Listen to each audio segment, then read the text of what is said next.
Good evening, or good afternoon. I'm very excited today. I have just received delivery of my Necchi sewing machine. I've been trying for years to find one which has ticked all the boxes. One of the biggest problems I had originally was finding one that had all the parts. So I was deciding originally between, I wanted a class 15 machine, and I wanted one that did preferably zigzag and straight stitch because I have a straight stitch machine. But ultimately what I ended up getting was a Singer 237. Sews beautifully, wonderful machine. However, subsequently to that I did a lot of manual hand embroidery, but I wanted to augment that with a bit of machine embroidery as well. So I got a really nice Brother LB 6810, which I thought would have all of the stitches that I would want. Because by the time I had my Singer 319K, my Singer 411G, and the Brother 6810, I thought that would be it. However, I realized that there are a lot of stitches that the Necchi has that even the Brother doesn't have. And I thought, oh. So I hunted and hunted and hunted and looked at all the different Supernovas that were out there. I didn't really think that the Wonder Wheel was going to be enough to find a Supernova. But there were a lot of eBay sellers doing something what I think is quite criminal, and they're splitting off the cam sets from the machine. So you get a straight stitch and zigzag machine if you don't get the cams, and then they're selling the cams, which are really expensive. So I'm like, I'm not very happy about that.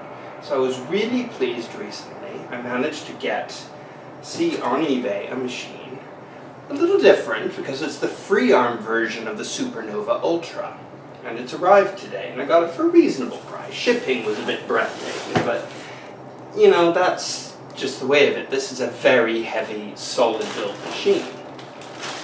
So it's got a pedal here, the electrics of it, not sure whether, oh yeah, it's a replacement foot pedal. Not really bothered about that. I would very often upgrade the Necchis to a digital, or the foot to a digital one, but it's a new foot, so I feel quite safe with that. And then I have the machine. So this is the Freearm version. Now I did know when I bought this that there was a bit of damage to the case, but I wasn't too worried about that because most of the time it's going to be taken from the closet behind me onto the sewing table. So there's the damage we talked about. So the clasp is still there, but it's gotten bent. Okay, the rivet's broken on it, but a screw will probably fix that. So what I'm going to probably try and do is bang that out with a hammer, put a screw through, and then the case will be fine. So aside from that, the case is in very good condition. So as usual, you get millions of these horrible polystyrene things, or styrofoam. And here's the Freearm table, so it's got a few chips and dings, but aluminium by the feel of it. But I'm not worried about that because it's smooth enough to sew on without damaging anything. And here's my beauty. So this is very exciting. So actually it's a heavy machine. It's probably not quite as heavy as my industrial, but it's certainly not far off. It's a heavy beast of a machine. So, you know, it shows its age. It's probably 50 years old or so it's a bit older than I am. And here's the stitch thing. It's a bit broken there, but what do you expect for plastic that's 50 years old? That's why I don't buy machines which are plastic very often. They'd have to be pretty special to convince me, because I like my machines to work, and all I want to do is keep them serviced, which I can do myself, keep them oiled, and they should run beautifully forever. So I'm quite content with that. My exception, because there's not really a lot of choice, is my LB6810, which is digital. It was a very good price, and it does pretty much everything I could want with electronic embroidery. But also my Janome overlocker, that's also got plastic bits, and I've had it for 20 years. And not surprisingly, the only parts I've ever had any trouble with it is a metal frame machine, but with plastic on the outside. The only problems I've had any trouble with are the plastic bits. The rest of it has worked fine, and I've managed to keep it going. I had a bit of a problem with the electronic pedal the other day, but I managed to solder the connection back. And so I've got this lovely machine here now, which I will be testing imminently. So I'm going to get rid of this rubbish, and then I'm going to hook up the machine and see how we get on with it. So I'll see you in a moment. Right, so the first thing I like to do is just give these machines a wipe down. Now actually, this one looks pretty good. Because a lot of times these machines have sat somewhere or been oiled too much or whatever, and they get a bit grimy. This one's pretty good. Pretty good, so it's been well cared for, I'm pleased to say. But I do like to just make sure it's tidied, and then as well as I have no idea if it's been oiled, so it's important to make sure that and you have to use, things that don't damage the surface of the machine. So you can see the hand wheel actually has spots on it, so it's a bit dirty. If that, the machine isn't really very dirty, so a few spots here and there. Content that it won't leave marks all over my clothes or anything. Not that I'm wearing my good clothes, but when you're sewing, you definitely don't want to be damaging silks or anything with oil. It's not easy to get out. That annoying polystyrene stuff. So, let's see what we've got as far as tools and stuff.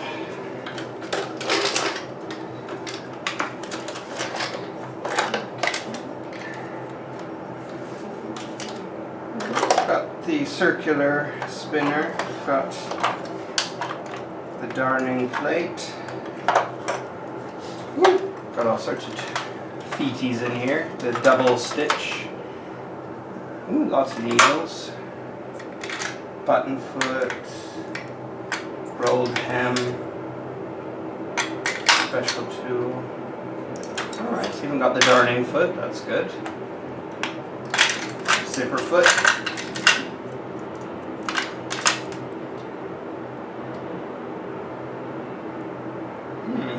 Strange. Not sure what that is, cording foot or something. Okay. Got all our contraption, all our things that I would expect. A small screwdriver. Yeah, all sorts of stuff here. Oh, looks like they've even got a Necchi double needle. Wow, didn't expect that. Because the double needles for these machines are, they're at an angle, they're not the same size. So that looks quite good. And we've got the button. I will try and glue this together somehow, but we'll worry about that later. So what I want to do now is to put the elastic there. Check the oil bits on this.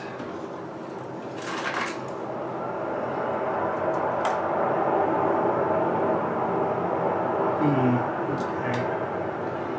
Looks fairly dry in there, so I think it's probably worth definitely doing this. Okay, that comes off very nicely. Aluminium feeling, so that's a nice solid top. Okay, and this will come off as well. Just thread in the bobbin case.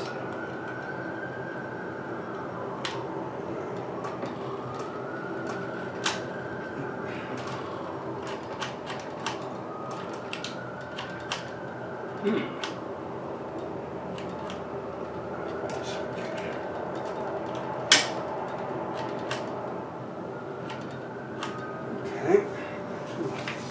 Oops.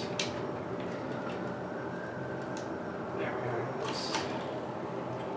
Normal stitch length. So all the levers seem to turn. The darning thing turns, so that's good. So now you pop it back up. Alright. I have to learn how to use all these buttons on this machine because every machine is slightly different.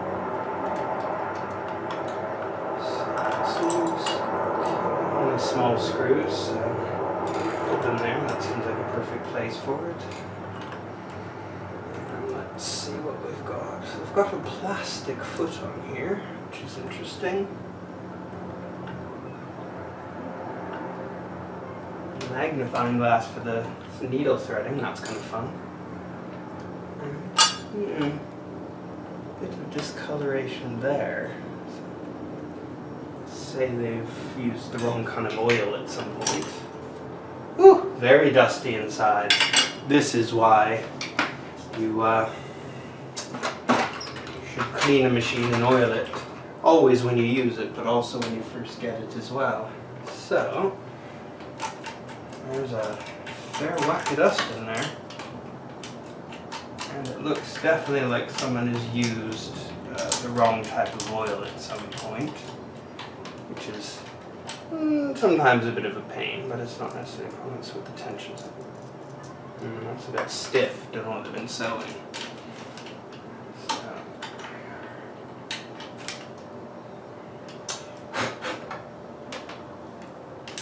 Just blowing the dust that's fallen out of it. Yeah, there's quite a bit of dust there.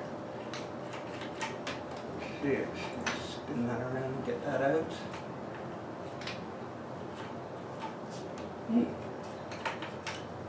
not to come very cooperatively.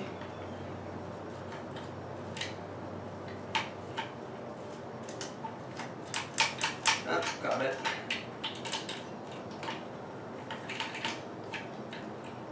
Now, a lot of people buy the blow thing, air pressure, but I don't have one, and I don't blow so much to leave too much water, so though for those who are a bit worried about it, ignore this part, but generally it's okay.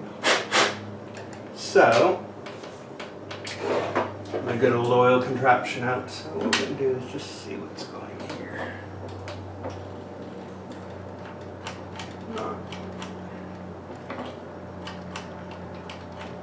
Very excited about that at the moment. There's your thread tensioner. Okay, so that's a good movement there. So let's see what we've got here. Oh yes, you can see these things moving back and forth. The zigzag is definitely on at the moment.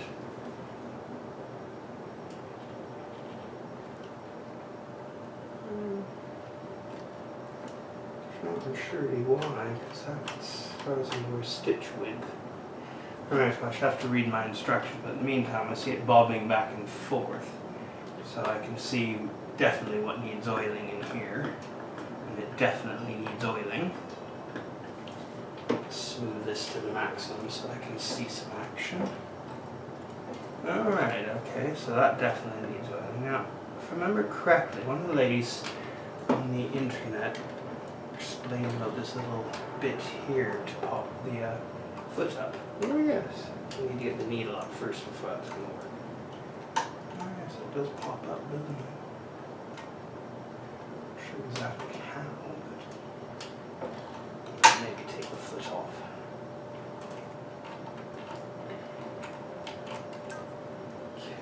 that there, put that there and there, so we don't lose them. Now I think we're probably going to be able to, so you can see the fluff here. Just don't know what they were doing, darning by the looks of it, to get that much fluff. Freehand embroiders.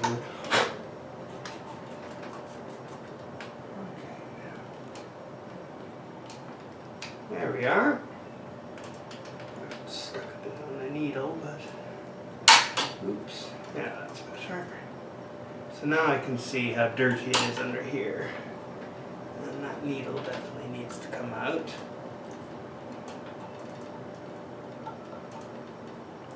How that does actually.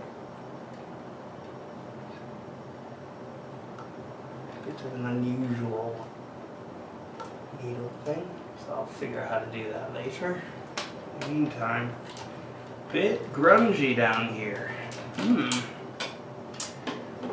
Wow. That's pretty bad. So, always speaks volumes to make sure you clean your machines. Oops, got even some thread stuck in here. So they never... Boy, oh boy, that's a lot of fluff. That could potentially make your machine not sew very nicely. Now that's, yeah, so there is, on this particular machine, a felt oiler, and all that fluff was attached to the felt oiler, believe it or not. So that's a lot of fluff. Not a problem, doesn't really hurt it if you keep your machine oiled, but it certainly can affect your stitch quality.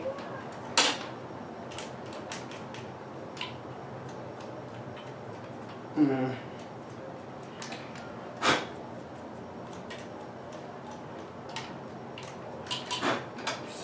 let's see what's happening now.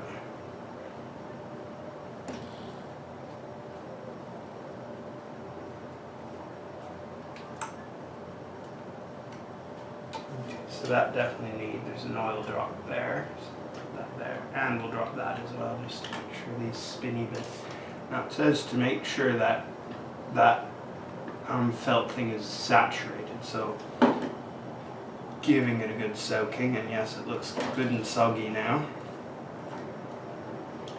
We'll definitely need to put oil in this bobbin race here, so it spins freely. Looks good. Oops. Fluff here. Okay.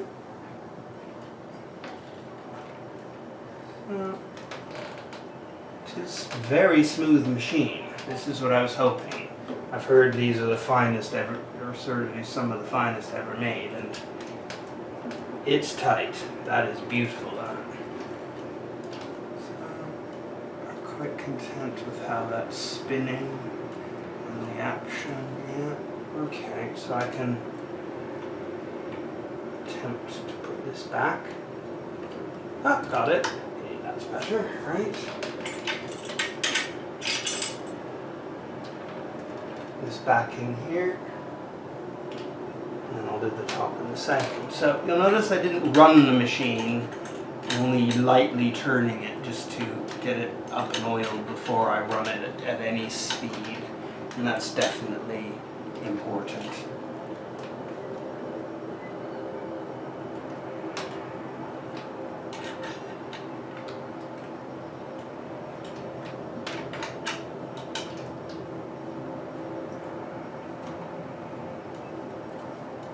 Okay, quite content with that. So I can put this cover back.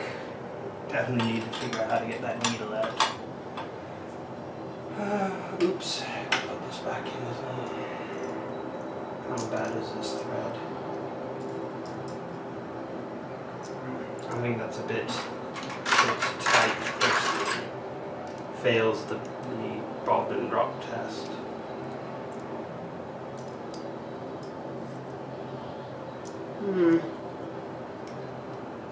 Alright if you're sewing leather or something, but that's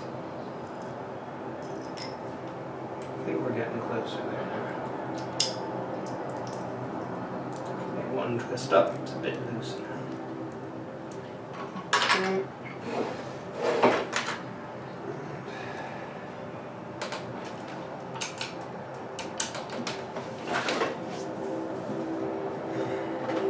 So, that's pretty good as far as that goes. Let's see how we're going here. Okay. So I need to do the underneath, but before I get to the underneath, I might as well do what I can see.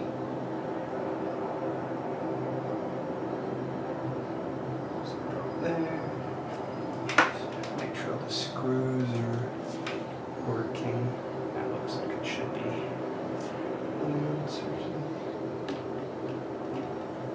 Where's the zigzag pivot?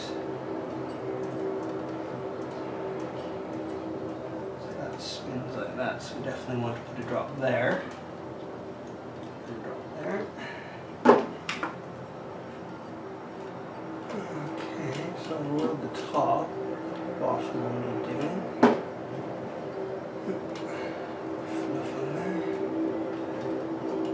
Okay, oops, I've got this. Definitely will need a drop. Okay. There those. Ooh. Wow, there's a lot of mechanism in here, no wonder it's so beautifully running and smooth. Dusty though.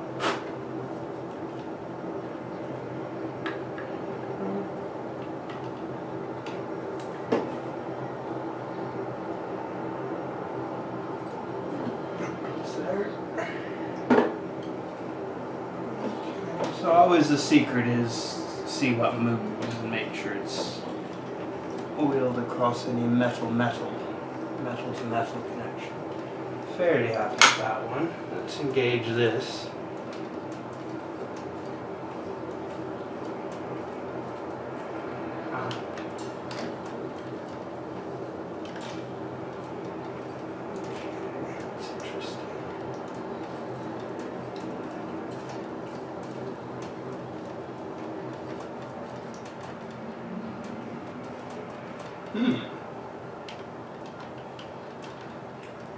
Doesn't seem to be spinning, but make sure these are oiled because they run metal on metal. And all the linkages between them.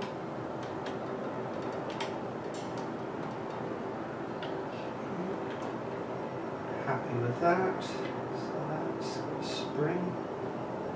Ooh, here we go. Definitely got some important bits here. These come complete with. Ooh. There's a felt thing in there, so that needs to be well and truly lubricated.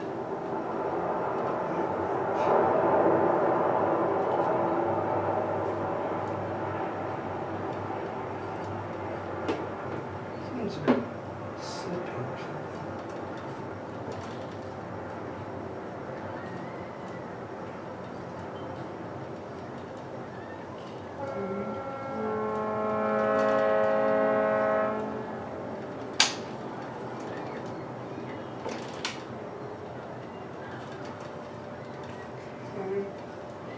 Quite happy with that, so I think we can put the bottom cover back on and the top cover, and then I need to look at the underneath mechanism before I run the next test.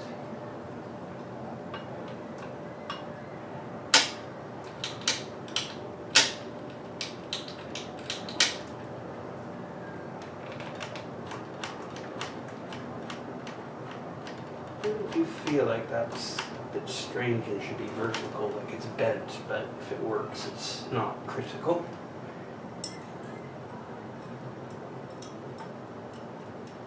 It doesn't go all the way over, which is intriguing me.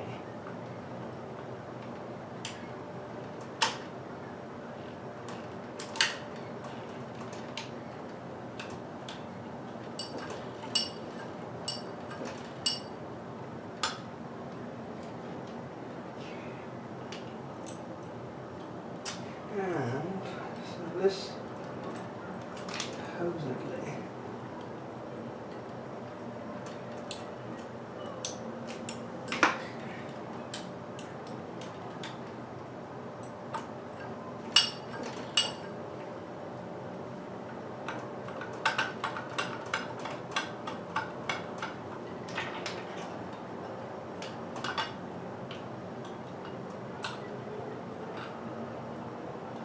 so these things are good in that you just need to tighten them up till they're tight. You don't over tighten them.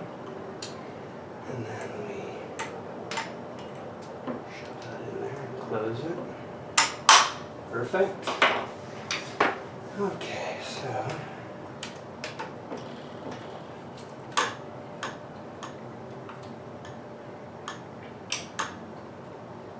the needle's bent upside.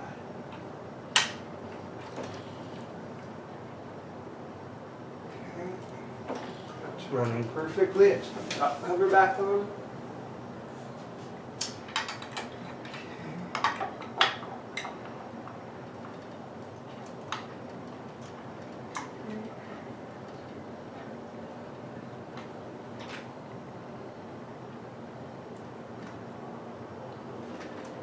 Oops, didn't do that very well, did I?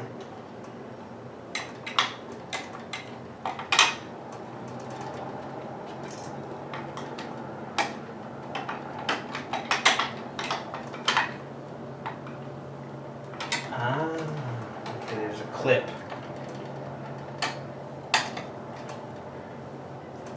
Oops.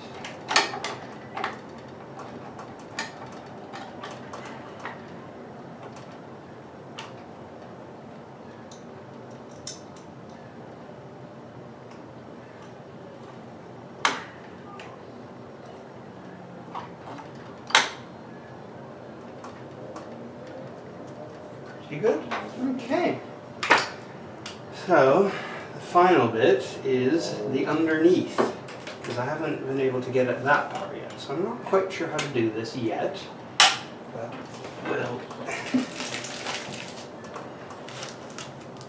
tip the machine over and see what happens here. My guess is it's got, and it does.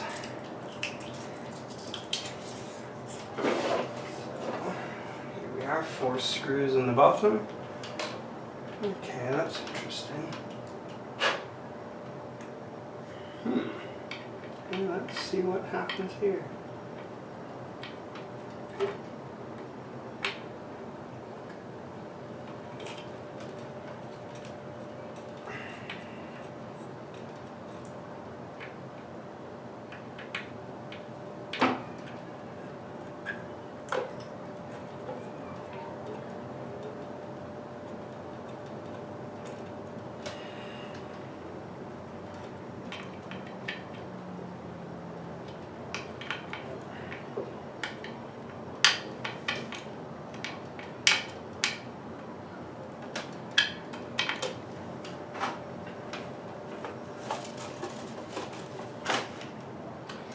It's always a good idea to put your screws in a box or something so you don't lose them.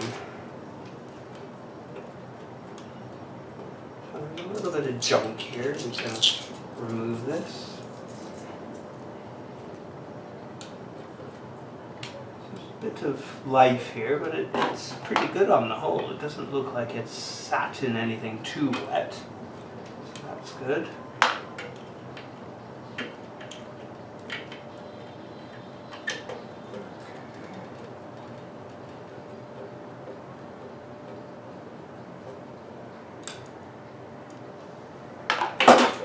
We have here the electrics, which look pretty good. Ah, great, I can see into the machine now and see what linkages need oiling, and I'm pleased to say they're here in front of me, and they actually, now they're dry. Now we will give us a little spin. Oh yes, you can see the oscillating hook mechanism there.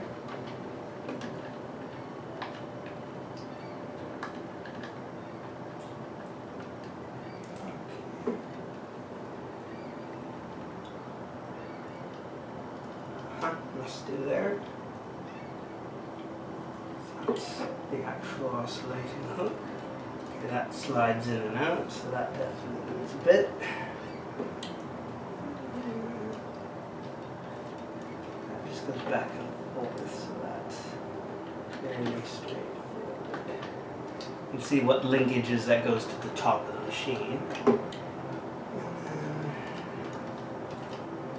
That looks very good, actually. What's that up there?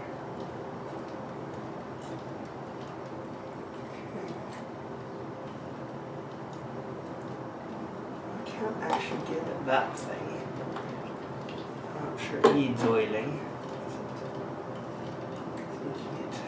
So I'm quite content that that's oiled enough. We'll see how it performs.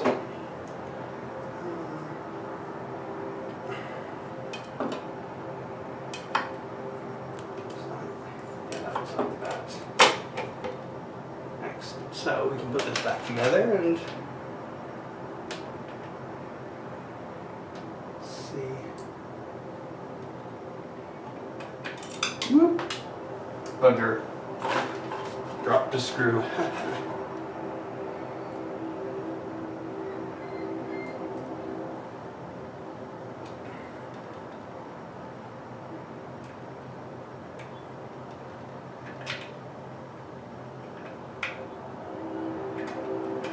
And that one's in.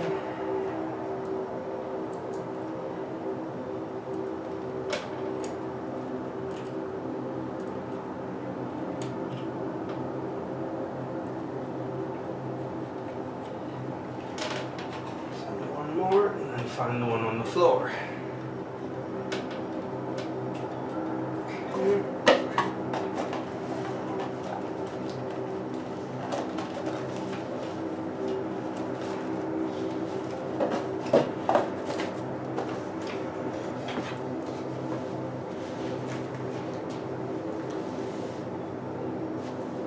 Great, found it. Okay.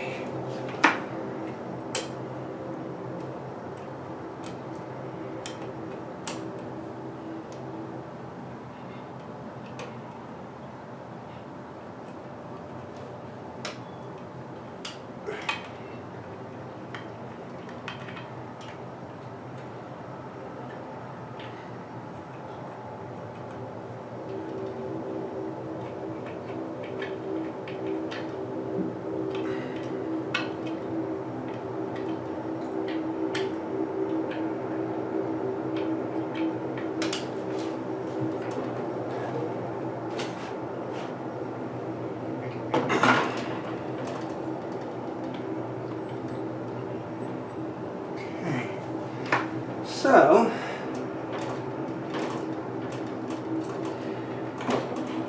that's better rock this time. So, let's plug her in and see what we hear. Oh yes, in case you're wondering, here's the table. Pretty cool, eh? But I won't put that in for now. We'll just run the machine.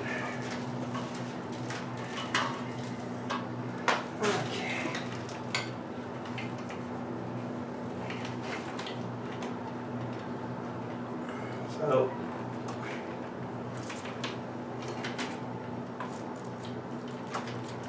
okay, that's good. That goes in perfectly.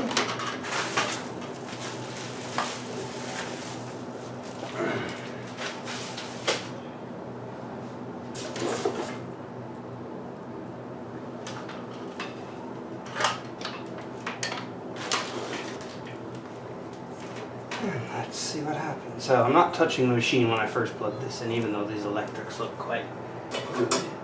It's always better to be safe than sorry. And we have light,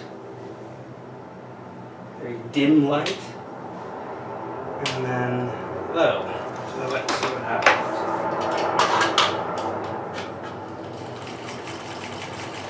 Lovely.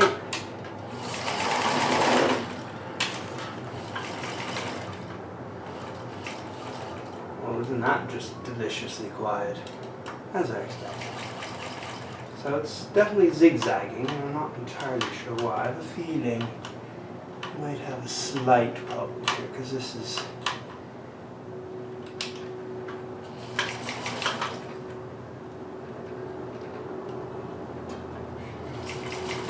That's stitch length. And that's for the cams.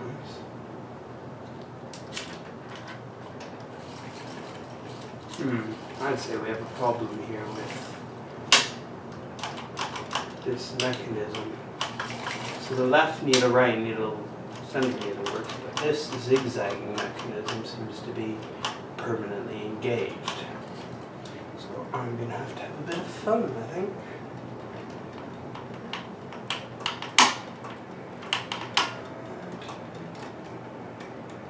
I've heard something about this. It looks like something about this being the needle threader or something. Yeah, so it does come with one. Not exactly sure how it's supposed to work, but the needle thread is there. Anyway, I shall have to have some fun and play with this to see if we can figure out why it's zigzagging when it shouldn't. Okay, bye for now.